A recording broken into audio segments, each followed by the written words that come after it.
Assalamualaikum warahmatullahi wabarakatuh. Bertemu lagi dengan channel Belajar Hukum. Nah, kali ini kita mau membahas tentang gugatan kurang pihak dalam perkara tanah ya. Nah, ada beberapa hal yang mungkin perlu diperhatikan bagi kalian yang sedang belajar hukum pertanahan atau sedang mempunyai klien terkait dengan sengketa tanah. Nah, salah satunya adalah gugatan kurang pihak. Nah, seperti apa pengaturannya, apa dasar hukumnya, dan bagaimana nanti penerapannya dalam suatu permasalahan hukum. Nah, kita saksikan di video ini sampai selesai ya.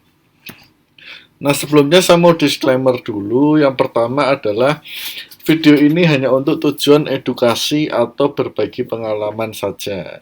Nah, yang kedua, video ini bukan merupakan nasihat hukum. Nah, tapi jadi bagi Anda yang ingin memperoleh nasihat hukum terkait kasus Anda, apapun itu, sebaiknya Anda menghubungi pengacara atau LBH setempat. Nah, yang ketiga, video ini kemungkinan juga telah out of date karena bisa jadi di masa mendatang muncul perubahan-perubahan, terutama perubahan-perubahan aturan yang mengenai sengketa pertanahan atau terkait dengan gugatan kurang pihak. Nah, bisa jadi ada perubahan ya. Jadi kita belum tahu ya. Nah, kita langsung masuk aja ke materinya terkait pengaturan gugatan kurang pihak dalam sengketa pertanahan saat ini. Nah, ini dasar hukumnya, jadi diambil dari surat edaran. Jadi ini yang menerbitkan adalah Mahkamah Agung, surat edaran nomor 10 tahun 2020 ya. Jadi tahun kemarin ya. Nah, tentang pemberlakuan rumusan hasil rapat pleno Kamar Mahkamah Agung tahun 2020 sebagai pedoman pelaksanaan tugas bagi pengadilan. Nah, sebagai informasi, rapat pleno Kamar MA ini rutin diadakan ya. Nah, jadi isi dari rapat pleno Kamar MA itu tidak hanya hukum perdata, tapi juga ada hukum pidana, kemudian ada tata usaha negara, terus maupun peradilan agama dan lain sebagainya. Nah, intinya ini memberikan pedoman kepada pengadilan di seluruh Indonesia atau kepada hakim-hakim yang ada mengenai hal-hal teknis atau acuan terkait suatu permasalahan atau suatu sidang. Ya, sidang terkait apa katakanlah yang kita bahas kali ini adalah terkait gugatan kurang pihak di bidang pertanahan. Nah, maka dari MA ini menghasilkan semacam acuan. Nah, seperti itu ya. Nah, kita masuk ke detailnya terkait dengan gugatan kurang pihak dalam sengketa tanah. Ya.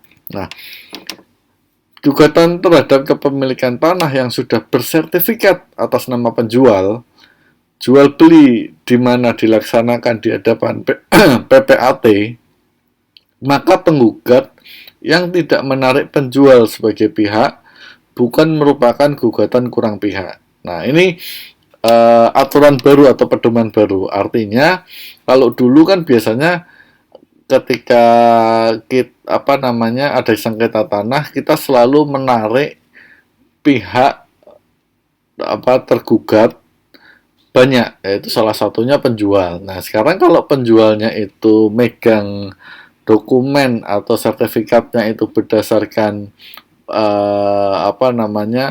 jual beli di hadapan PPAT, maka ketika tidak menarik dia sebagai pihak yang ikut sebagai turut tergugat, maka itu bukan gugatan kurang pihak. Jadi kalau ada lawyer yang masih melakukan eksepsi dengan dalil kurang pihak, maka kita bisa patahkan dengan berdasarkan surat edaran ini ya. Nah, yang kedua aturannya atau pedomannya adalah jika diajukan eksepsi mengenai gugatan kurang pihak karena penggugat tidak menarik penjual sebagai pihak atas tanah objek jual beli yang belum bersertifikat atau atas nama penjual dan atau jual beli dilakukan di bawah tangan, maka eksepsi dapat diterima. Nah, ini pentingnya, artinya ketika kita sebagai penggugat, maka kita harus ikut menarik penjual sebagai pihak turut tergugat sepanjang memang jual belinya belum bersertifikat atas nama penjual, ya, atau dilakukan jual beli di bawah tangan, artinya tidak di hadapan PPLT, maka itu bisa kita harus ditarik sebagai turut tergugat, atau kita sebagai pengacaranya lawan kita juga bisa mendalilkan eksepsi. Kenapa? Karena eksepsi itu bisa diterima, ya. Nah, jadi penting ya, kenapa atau siapa saja yang bisa kita tarik terhadap gugatan kasus tanah, ya. Nah, clear ya, kalau yang pertama tadi sepanjang itu jual belinya dilakukan di PPLT, kita tidak perlu menarik penjualnya sebagai turut tergugat, ya. Tapi kalau di bawah tangan itu harus, ya, seperti itu. Oke. Nah, selanjutnya dalam gugatan kepemilikan tanah, penggugat yang tidak menarik pihak atau pihak-pihak berdasarkan hasil PS atau pemeriksaan setempat yang secara nyata menguasai objek sengketa, sedangkan penggugat mengetahui atau sepatutnya mengetahui bahwa pihak-pihak tersebut secara nyata menguasai objek sengketa secara permanen atau dengan alasan merupakan gugatan kurang pihak. Nah, jadi ketika Anda bersengketa terhadap suatu tanah atau di atasnya juga ada bangunan, tetapi Anda tidak ikut menarik orang yang menguasai itu tanah atau bangunan tersebut, nah itu merupakan gugatan kurang pihak, ya, seperti itu. Jadi sebelum menggugat sebaiknya cek lokasi atau objek sengketanya, ada atau tidak pihak yang menduduki tempat itu, ya, secara permanen atau secara al-azhar. Nah, kalau secara al-azhar biasanya adalah berdasarkan dokumen sertifikat seperti itu atau dokumen jual beli AJB, ya. Nah, kemudian pengaturan kurang pihak yaitu terkait BPN, ya.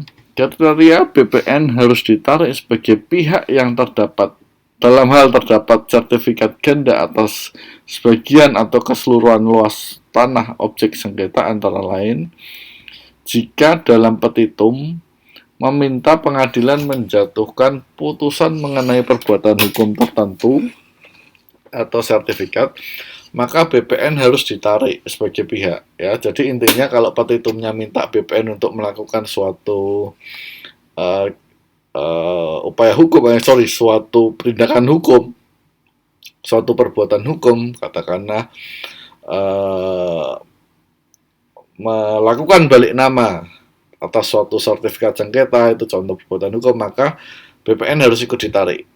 Tetapi kalau tidak ada, jika dalam petitum tidak ada tuntutan mengenai perbuatan hukum tertentu atas sertifikat yang diterbitkan BPN, maka BPN tidak perlu ditarik sebagai pihak. Nah, ini berarti harus dicermati di petitumnya, ya.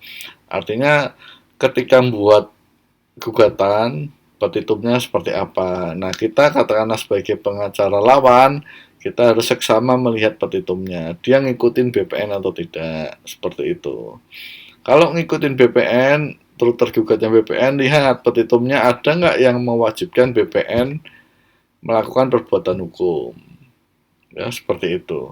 Nah, itu terkait dengan 4 pokok kriteria atau 4 pedoman terkait gugatan kurang pihak dalam sengketa tanah. Mudah-mudahan pembahasan yang tadi kami lakukan atau kami berikan bisa dipahami dan mudah dimengerti. Jika ada hal-hal yang tidak jelas atau kurang jelas, silahkan komentar. Kurang lebihnya saya mohon maaf. Terima kasih sudah menonton. Assalamualaikum warahmatullahi wabarakatuh.